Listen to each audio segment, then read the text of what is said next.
Assalamualaikum, kami daripada Seksyen 3. Hari ini kami akan membentangkan tentang sintesis protein.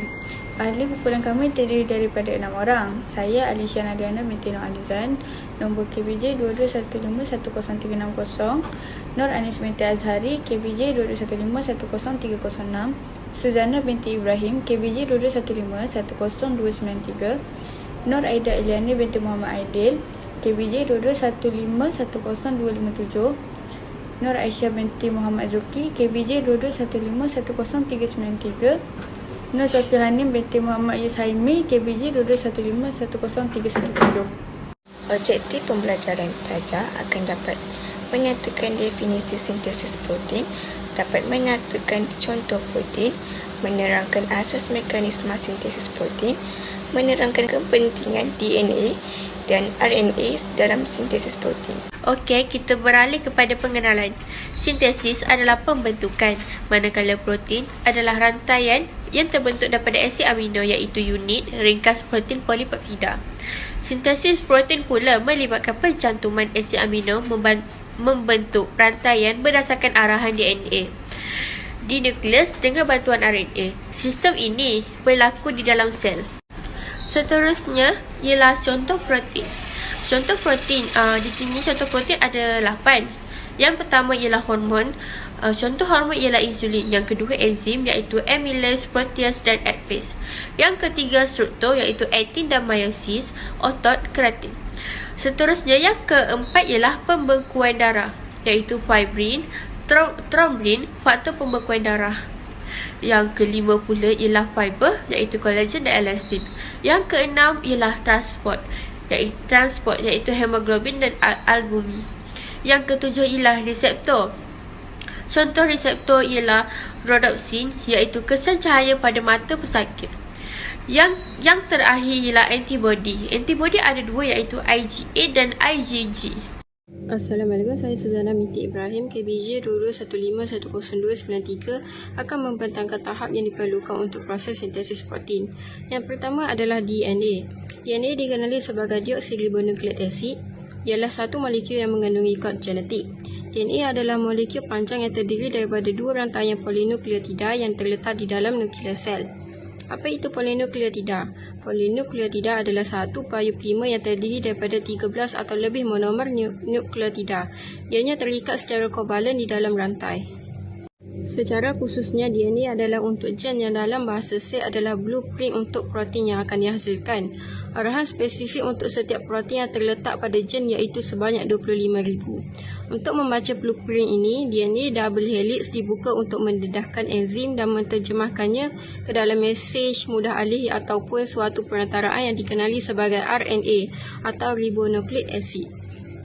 Seterusnya adalah RNA. RNA terdiri daripada satu berbenang polinukleotida dan RNA bertindak untuk membawa arahan untuk membuat protein dan membantu sintesis protein. Terdapat 3 jenis RNA iaitu mRNA, tRNA dan rRNA. Yang pertama adalah mRNA. mRNA mempunyai struktur yang pendek dan tidak stabil dan sesuai dengan kod genetik DNA yang dibawanya.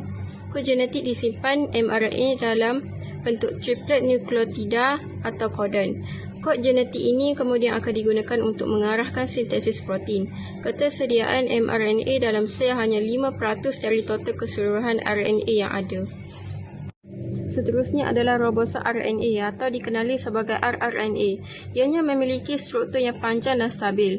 rRNA disebut sebagai ribosom RNA kerana merupakan penyusun ribosom bersamaan dengan protein dalam sitoplasma sel. Selain membentuk ribosom, rRNA juga berfungsi sebagai pengatur dalam sintesis protein dan terdapat 60% RNA dan 40% protein. Sebahagian kecil rRNA ini mempunyai fungsi untuk menterjemahkan maklumat yang dibawa oleh mRNA dan sebahagian besar lainnya berfungsi untuk bergabung dengan asid amino untuk membentuk pelbagai jenis protein non-esensial. Yang terakhir adalah tRNA atau dikenali sebagai RNA transfer. Ianya memiliki struktur yang paling kecil jika dibandingkan mRNA dan rRNA. tRNA ini terdiri daripada 75 hingga 95 nukleotida yang stabil kerana ia diikat oleh ikatan hidrogen. tRNA berfungsi untuk membawa asid amino daripada sitoplasma ke ribosom supaya dapat dirangkai membentuk rantai polipeptida. Terdapat antikodon di tengah tRNA yang mana ianya berpadangan dengan kodon pada mRNA. Yang ketiga, ribosom, iaitu organisel. Ia terbentuk daripada protein dan RNA, dua subunit. Ia juga adalah tapak sintesis protein, iaitu percantuman rantaian asid amino. Ribosom juga ialah tempat pelekatan mRNA dan percantuman asid amino. Yang keempat, asid amino, AA. Ia adalah unit ringkas protein. Terdapat 20 jenis yang dibawa oleh tRNA spesifik antikodon. Ia berpasangan dengan kodon pada mRNA. Ia dibawa oleh tRNA ke ribosom untuk diikat. Di sini terdapat senarai asid amino yang terbahagi kepada dua, iaitu essential amino acid dan non-essential amino acid. Seterusnya saya akan menerangkan tentang mekanisme protein. Protein terdiri daripada dua proses utama. Yang pertama ialah transkripsi, iaitu penyalinan maklumat DNA di nukleus bagi membentuk mRNA untuk disampaikan ke ribosom, iaitu yang berlaku di nukleus. Bagi yang kedua pula ialah translasi. Translasi ini adalah penterjemahan maklumat yang dibaca, iaitu mengikut protein KODON.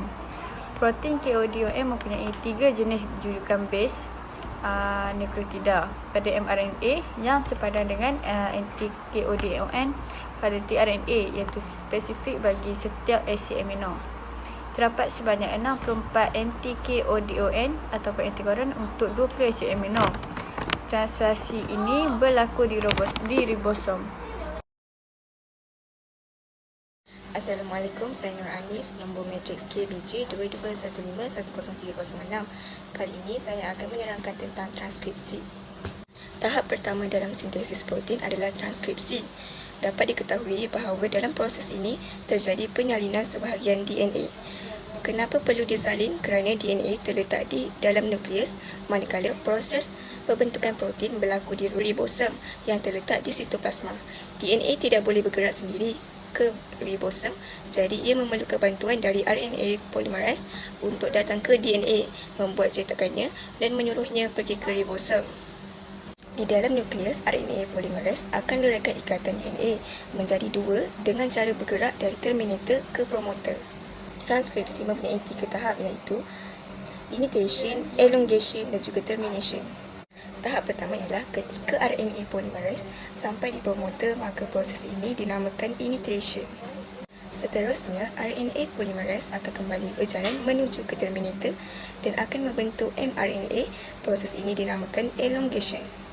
Ketika RNA polymerase dan mRNA telah sampai di terminator, maka proses transkripsi selesai.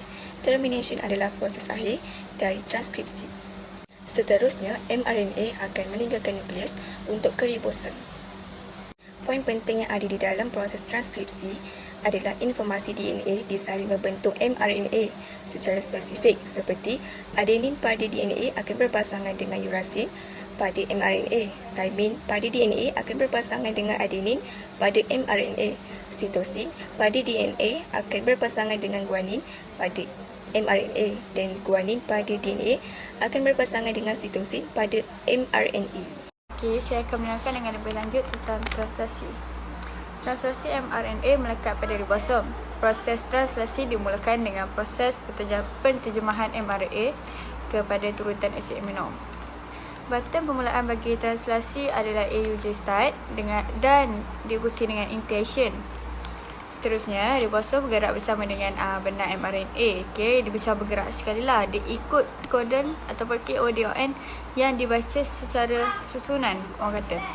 Okey, lepas tu asid amino ni dia akan mencantum, kemudian membentuk rantaian polypeptida protein, iaitu proses pemanjangan. Akhir sekali, translasi berhenti apabila KODON merekod stop bagi kod UGA, UAG, iaitu terminal. Kepentingan sintesis protein. Protein adalah asas pembentukan struktur dan fisiologi sel. Hormon dan enzim menjalankan proses metabolisme sel. Pembentukan struktur, jika tiada, sel pun tiada. Seterusnya, perubahan struktur jujukan nukleotid pada gen DNA adalah menghasilkan protein yang berbeza daripada protein normal, iaitu penyakit keabnormalan genetik. Kesimpulan, tahap-tahap dalam sintesis protein secara umumnya dibahagi kepada dua, iaitu transkripsi dan translasi. Masing-masing dibahagi lagi menjadi 3 tahap, iaitu initiation, elongation dan juga termination. Seterusnya adalah video yang berkaitan tentang sintesis protein. Complex consisting of the 30S ribosomal subunit, formal methionine tRNA, and messenger RNA. The 50S ribosomal subunit then joins the complex. Proteins called initiation factors are also involved, but are not shown. The 70S ribosome has 2 sites to which transfer RNA-carrying amino acids can bind.